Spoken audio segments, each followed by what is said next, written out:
Yeah, I heard that it's sunny in Krakow. It's not so sunny in Vilnius in Lithuania. So pity that I was not able to arrive. Despite this, I'm just coming to my topic. So today I will be speaking a bit about banking and alternative funding. Why it's basically our or my topic, because we are working in some sort of ecosystem environment with the SME Bank, which we established only this year. But we already had the fintech company, SME Finance, which was established 5 years ago. So SME Bank, as mentioned, received a banking license beginning of the year, and we started our operations in June 2021. Basically, we are currently providing loans to SME companies, and together with our colleagues from the ecosystem, we are able to provide uh, more solutions for our customers. So as you can see, we have a banking ecosystem, we have a fintech, SME finance, we have a leasing, we have a FMI company, and we have a debt collection company in our ecosystem. So within the ecosystem, we already finance more than 800 million euros of invoices, and basically you can see here our numbers. But today, not about us, just a short presentation about myself, but about the problem. My colleague already mentioned in the first presentation about the problem of SMEs, because actually our business plan was also made to solve the problem of SMEs.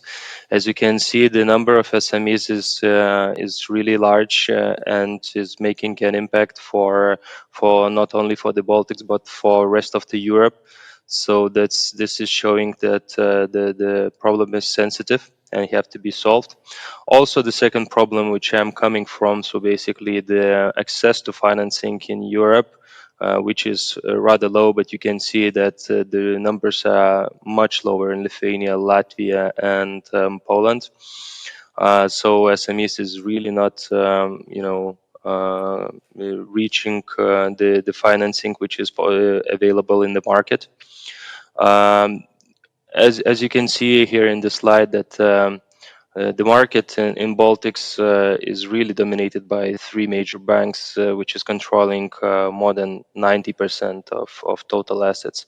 And of course, the major banks, they are focusing on low interest, low risk financing. So the gap for 5 to 9% rate is wide open currently still, and I would even say even more.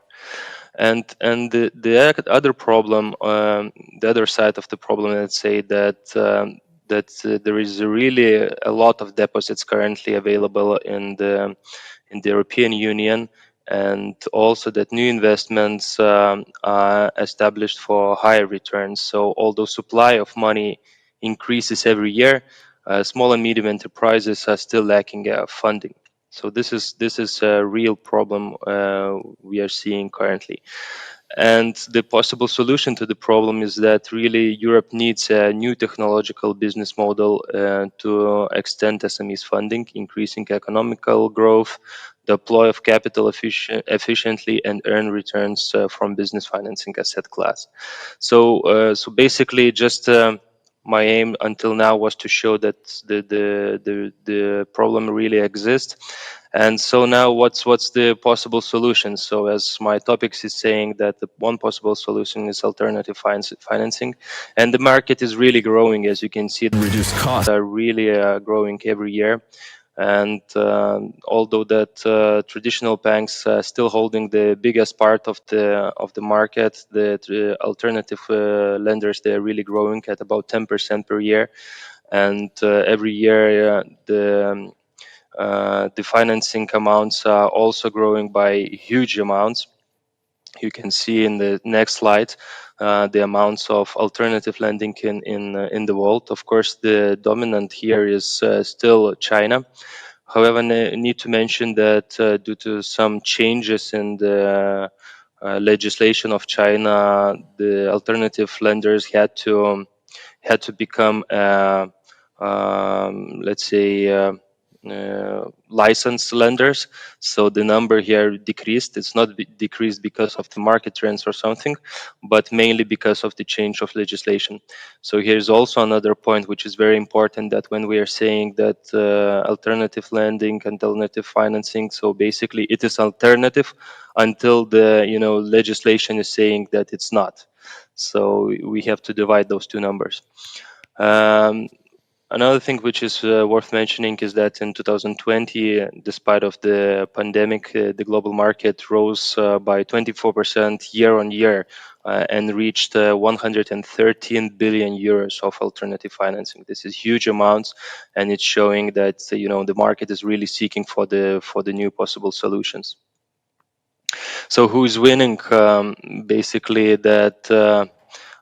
It is important to mention that the customers, they are really evaluating what alternative lending is doing currently to the market. So according to the survey, about 40% of the customers, they're saying that non-banks, I mean alternative lendings, can better assist them with personal money management and investment.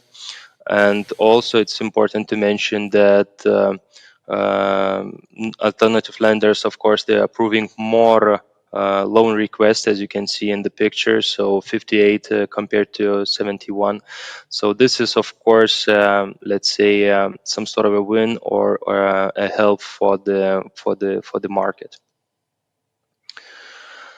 So a short comparison from my side, since I have only 7 minutes and the topic is really large, but I wanted to make a short comparison. So basically, when we are comparing a neobank or not, let's say this neobank is basically something which is still a fintech or alternative lender, and is not obliged, to receive a license, or of course is at some time they're receiving this license. So of course that those neo lenders, alternative lenders, they are more user friendly compared to traditional banks, because traditional banks, they're usually large institutions, which is very hard to move and to adapt to the market. So this is the niche where these alternative lenders are using. So they are making this online services.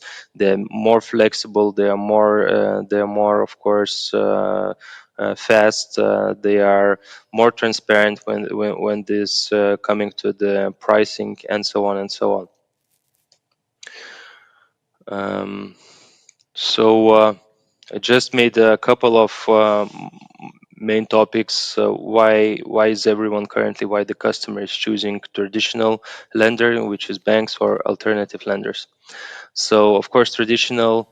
Why traditional? Because traditional is financing for larger amount.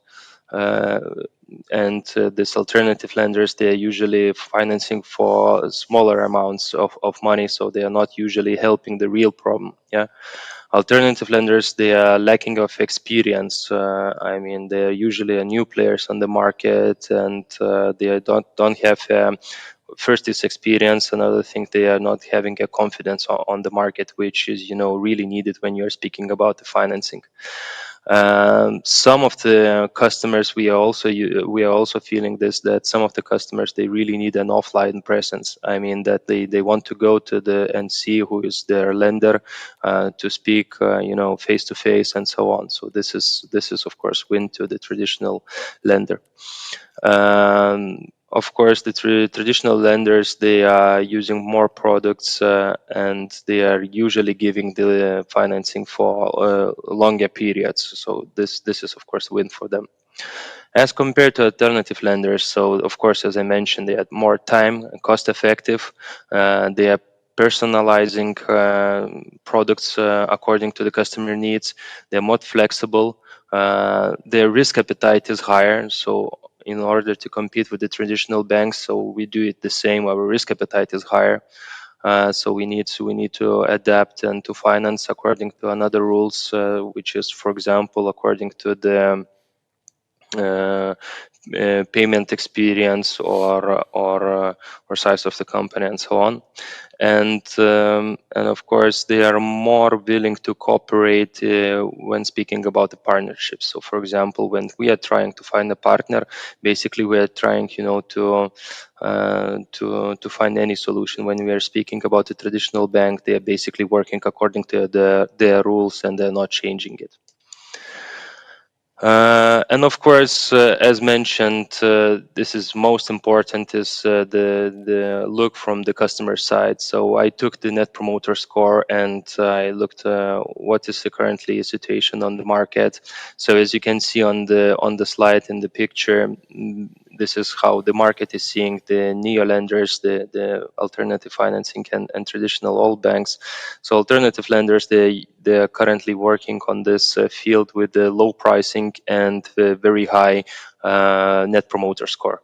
Not promoter score, I didn't mention, but it's written what it is. It's measuring customers' intention to recommend a brand in the future, so that the customer is saying that I really recommend this brand, I like it, and I will use it in the future. So, and you can see vice versa, the traditional banks, they're working more in this field of high pricing and low net promoter score. What is interesting that I was not able to find the really players here working in the high price and at the same time high promoter score.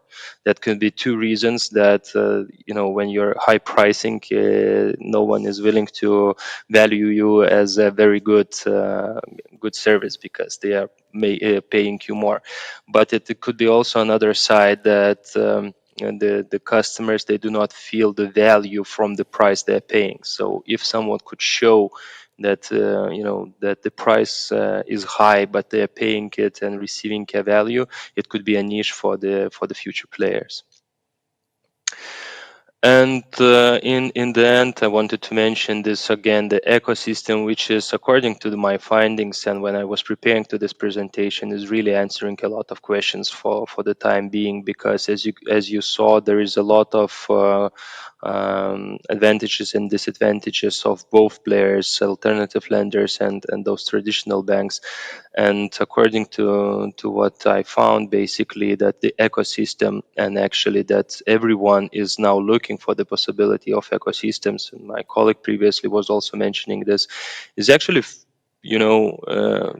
putting all those dots on the places where the customer is looking for. So according to the findings, that this ecosystem is really finding all the questions and delivering the expected service to the customers.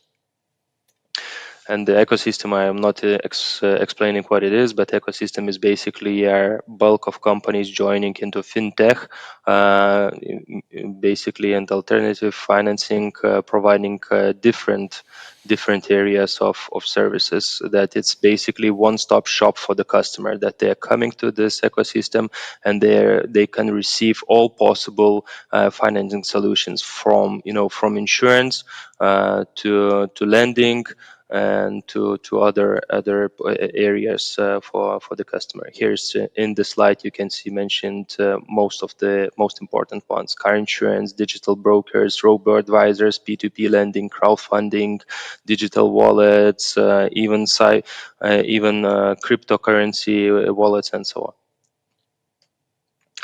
So I have 27 minutes, just the time for wrap up what I've mentioned, just a short reminder. So number and role of SMEs are growing, making it a significant target for the financing. Although supply of money increases in the market, SMEs are still lacking for the funding.